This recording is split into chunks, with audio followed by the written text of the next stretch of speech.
everyone! Good morning! I'm back! This is Sam Brusas and welcome back to my YouTube channel. Oh my gosh! This is it guys, pag-uusapan natin ngayon.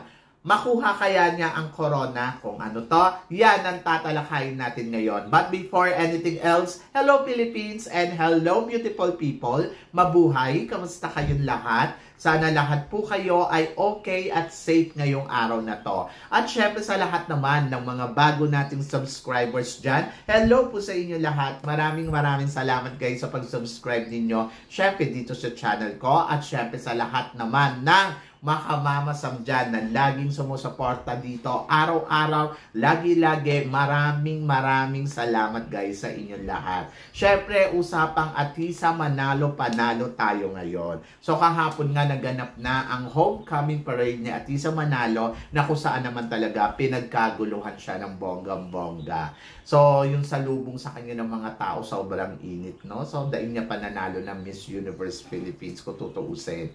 So maganda naman ang ganap nila yesterday dahil bukod doon sa parade, nagkaroon din ng pa-press con. So maraming nag-aabang kay Atisa Manalo para sa laban niya sa Miss Cosmo International na magaganap nga this coming September 15 to October 5. So, lahat tayo talagang nakatutok ngayon dito kay Atisa Manalo.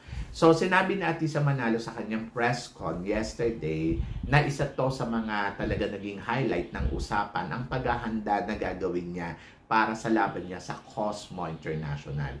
Sinabi niya kung paano siya naghanda dito sa Miss Universe Philippines ay dodoblehin niya. So, ibig sabihin talagang ibubuhos niya yung effort niya para manalo dito sa Miss Cosmo International. So, ganun ang paghahandang gagawin niya. So, mag-expect tayo ng transformation, mag-expect tayo kay Atisa na talagang mas pag-iigihan niya pa ngayon ang laban niya dito sa Miss Cosmo International.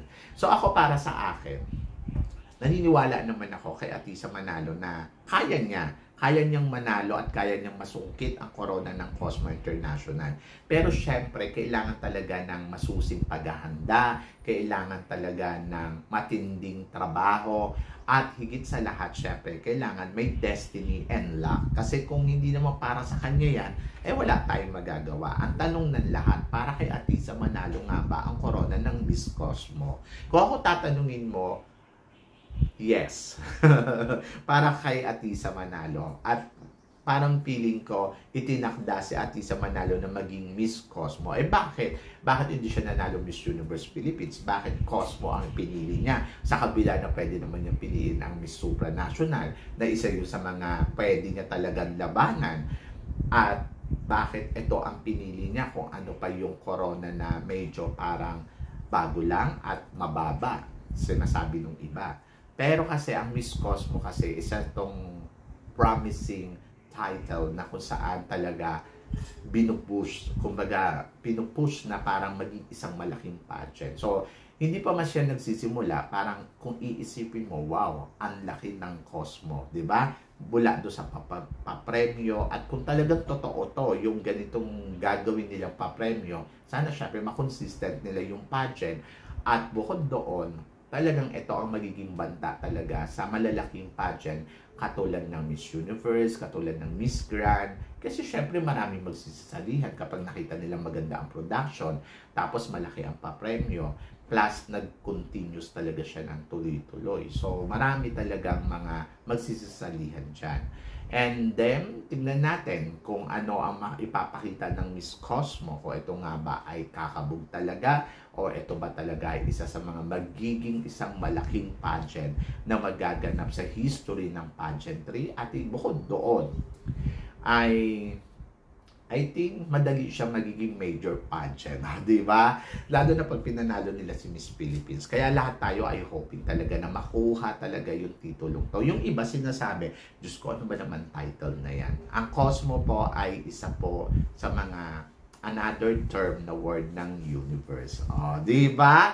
So, yun. Kaya excited tayo dito. So, tingnan natin kung ano yung ipapakita ng Miss Cosmo. So, ako naman sa paghahanda ni Atisa Manalo, ano ba talaga ang dapat gawin ni Atisa Manalo at hindi dapat gawin? So, syempre, kailangan ni Atisa Manalo na unang niyang gawin ay magpahinga. Ayun yung unang-una niyang dapat gawin. Ipahinga yung sarili niya kahit sana 2 linggo, 1 linggo, na wala siyang gagawin kundi i-relax lang niya.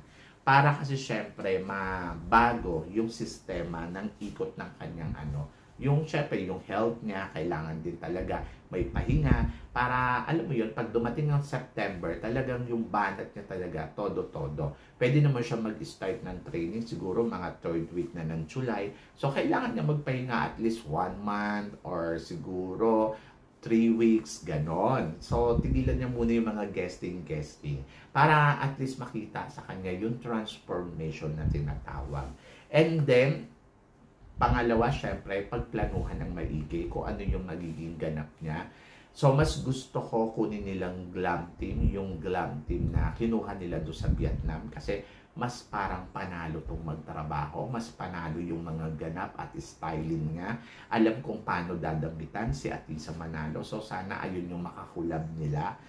And then, pagdating sa damitan, sana mapag-prepared niya, mapaghandaan niya ng todo-todo yung daily looks na gagawin niya sa Miss Cosmo. And then, of course, Q&A training. Napaka-importante pa rin ng Q&A training na gagawin syempre ni Atisa dito sa competition niya. At higit sa lahat, syempre, ang gusto kong gawin niya ay balansehin niya yung mga bagay-bagay. Kasi meron kasi si Atisang momento na the more na parang feeling niya na shout na siya ng mga tao. Yung parang lahat ng tao parang naniniwala na sa kanya. Parang ang dating kasi doon ay lalo siyang nagiging intense sa competition. Yung lalo siyang nawawala yung aura. Oo, kapag natitense siya. Oo, so yun. Dapat makontrol niya yun. Dapat ando doon pa rin na ma-maintain niya talaga yung orahan. Siguro nandoon siguro talaga kung para sa iyo, 'di ba? Magiging madali lang yung lahat, magiging masaya yung lahat kasi mag-a-align lahat eh. So, siguro kaya yun nangyari sa Miss Universe Philippines, hindi kasi nag-a-align sa kanya yung corona. Kaya nandoon na parang hirap siya kasi inilalaban niya. So, yon. Nakita ko kasi doon sa Miss Universe Philippines, nilalaban niya ng bonggang-bongga yung corona. Pero kasi parang hindi sumasang-ayon sa kanya kasi tensionado siya, di ba? So, dapat mawala yun sa kanya. Kumbaga, parang go to the flow, basta ready ka, ito yung plano, ito yung gagawin. So, sana mapagplanuhan din nila yung mga, ano ba yung mga dapat suotin, lalo na sa kulay. Kasi may mga kulay kasi na parang, yes, maganda si Atisa Manalo, pero may mga kulay na nakakain lalo yung aura niya. Katulad na lang halimbawa, yung maroon na suot-suot niya noong prelim, di ba? Anong coronation night, saka yung prelim. Mas maganda siya sa prelim, mas relax yung itsura niya, mas panalo yung beauty na meron siya. Pero yung pagdating na ng coronation, parang nawala yung tinatawag na ganda, nawala yung glow. Tapos yung nagmaroon pa siya, mas naloka pa ako kasi parang hindi bumagay sa kanya. Talaga hindi lumabas yung aura looks or yung queen look niya, di ba? So, dapat maging maingat siya sa pagpili ng susuotin. Na ano ba talaga yung dapat niyang suotin for prelim at ano ba yung pangkabong niyang susuotin pag coronation night. Ako mas prepared ko yung mga light color katulad ng white at saka silver para kay Atisa or gold. I think mas maganda siya sa mga ganong kulay more than doon sa mga kulay na maroon, yung mga dark color blue, yellow, parang hindi siya masyadong palong-palo doon. Mas gusto ko siyang magsuot ng silver o kaya ng mga gold o kaya mixed silver and gold and white. So parang dapat ayun maayos nila yung kulay na dapat niyang pipiliin. So, wag nilang gawin yung mga dark lipstick, dark color, hindi siya lalong kumakabog doon. Yes, maganda yung gown, maganda yung kulay, at maganda din naman pag sinuot niya, pero nakakain kasi yung aura. So, yon. So, parang mas nagiging matapang. So, hindi kasi siya strong, hindi siya yung fierce. So, dapat soft lang talaga yung mga kulay sa kanya. So, iwasan niya yung mga pink, iwasan niya yung mga dark color, mga intense na color na magbibigay ng ano sa kanya ng problema para sa lumabas yung aura, di ba? So yon, isa yun sa mga dapat maiwasan ni Atisa Manalo sa laban niya sa Cosmo. And then ako naman, dapat relax lang siya, yung laging relax lang talaga siya. Huwag siyang magpapadala doon sa tense na nararamdaman niya, kasi the more na natitense siya, the more na mas nawawala siya sa eksena. But ako naman, ang tingin ko naman dito, lahat magiging perfect kay Atisa dahil para sa kanya ang corona ng Miss Cosmo International. So yun, so syempre kailangan lang ng matinding trabaho, paghahanda, at syempre yung Q&A, kailangan pa rin talaga tutukan, miski pa paano, and then everything ay magiging perfect yan kapag nagawa niya ng maayos yan at nagawa niya ng mas maaga. So yun, sabi nga ni Catriona, the more na mas maaga ka nagtatrabaho, mas marirelax ka, di ba? So, excited ako sa Cosmo, sa totoo lang. Mas excited ako sa Cosmo kaysa sa Miss Universe kasi parang feeling ko mas malaki yung tsansa, ano ba ang magiging resulta, yung mga ganon. Si Atisa ba ang mananalo, yung mga ganon. But guys, syempre, kailangan pa rin talaga ng prayers. So, kailangan natin ng prayers for Atisa Manalo. Kailangan natin na magtiwala sa taas na sana magabayan talaga si Atisa Manalo na maibigay ang corona sa kanya ng Miss Cosmo sa kanyang paghahanda para sa laban niya sa Cosmo. So yun, so kailangan ng dasal at syempre kailangan ng determinasyon ni Atisa Manalo na trabahuhin talaga yung mga dapat niyang trabahuhin. Ako naman wala namang question yun kay Atisa kasi alam naman natin si Atisa na marunong talaga magtrabaho, di ba? So yun, so nakaka-excite. So ikaw ba excited ka na? So yun lang, sana lang maiwasan lang ni Atisa yung mga bagay na dapat niyang maiwasan, lalo na yung mga